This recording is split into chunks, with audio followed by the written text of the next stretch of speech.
the first thing I did was I mapped all the goals for the bachelor, for the master, and for the postgraduate year. Altogether, it's a 6-year education. It's 3-year bachelor, 2-year masters, and then 1-year postgraduate before you can practice as a chiropractor in Denmark. So what I did was I said, what are the competences they require for bachelor level? And I actually developed those together with the Danish Chiropractic Association and the students. And it's really interesting to get the students involved in this kind of work, so they start to take ownership of the education, and they have some fantastic feedback. So we designed it for the bachelor, then we looked at the competences required for the master's level, and then for the postgraduate. Now we have a framework in Europe, the European framework of higher education, that basically says it defines the level that you need to be at to have a bachelor at university level, and it's within that framework we did it at bachelor level and master's level. So we basically defined, I can't remember how many, I think it's 14 or 15 competences for bachelor, and the same for masters, and the same for the postgraduate year, and then we put content into it afterwards, because that makes the red thread through the whole education and the postgraduate year. So hopefully we get them up to the level where we want them when they're finished with their 6 years. It's when they finish their 5 years, then they get authorized as chiropractor, but we call it the small authorization. So you can practice as a chiropractor, but you can't practice on your own.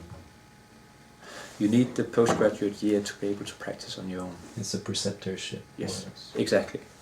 So the postgraduate was basically, I looked at how much can we fit into the bachelor and the master.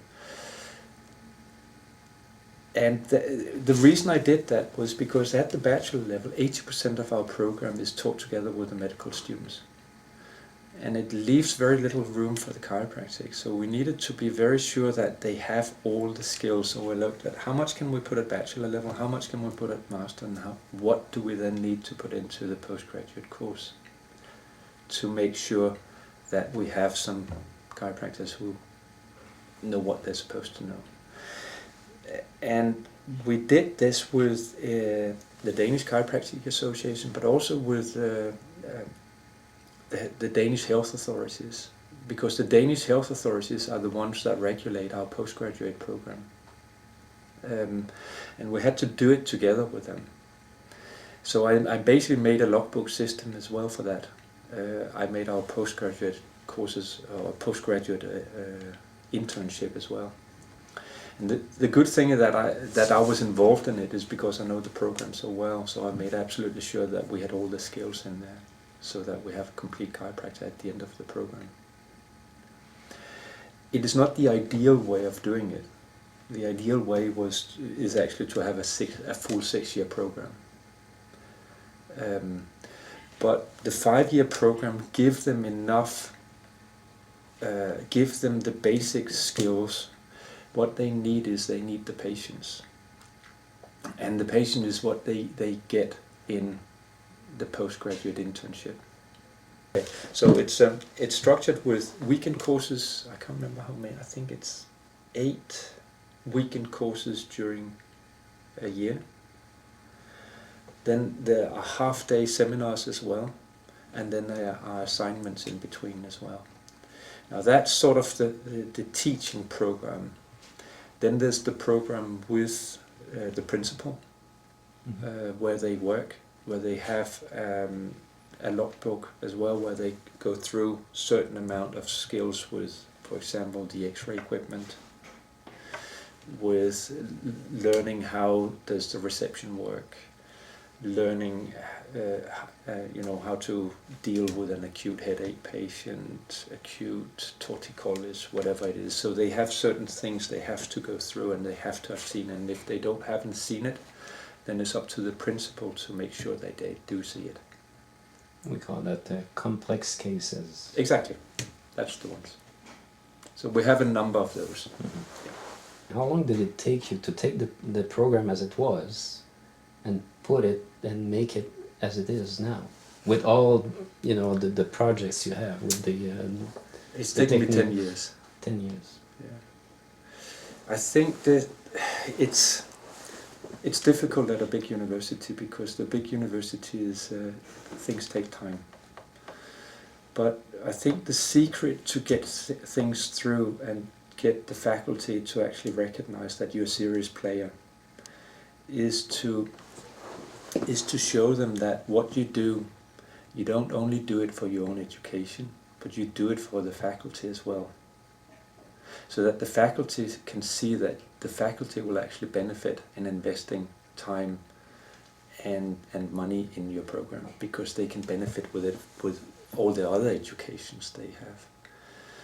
And that's what I started to do. And after I've done, that's taken a number of years to actually get into a position where they start listening to you, because they take you seriously. But now where they do, I get virtually anything I want. And that's fantastic, but it takes that I mean, I go to educational conferences all the time. I join AMI conferences, which is one of the largest ones. It's a European educational conference for medicine, where I go every year. And the good thing about doing that is when you go to educational conferences, first of all, you meet all the other educationalists from medicine.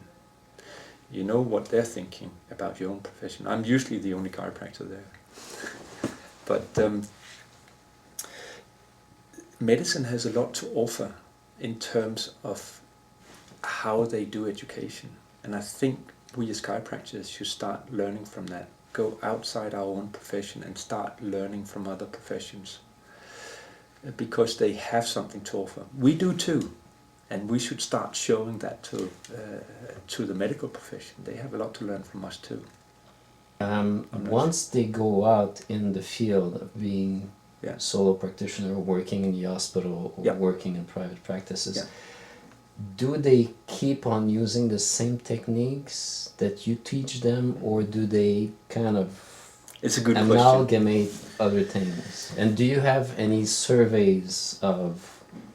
We have surveys of it. Yes, we Okay. make surveys because it's part of our accreditation to do that. I think it depends very much on where they get a job, what type of practice they get a job in. If they get a job in a practice that only practices Gunstead technique, then that's the way they develop their skills. Mm-hmm. Now we try, and I think that's it's good and bad. It's good, of course, that they learn a certain technique to perfection. But I think I would very much like them to be all-round practitioners who can actually, because I don't see a chiropractor as a technique, that he is only good with technique. A chiropractor should be good with handling musculoskeletal problems, and chiropractic techniques are very good for that. But there are also other things that's important, and they should be good at all of it.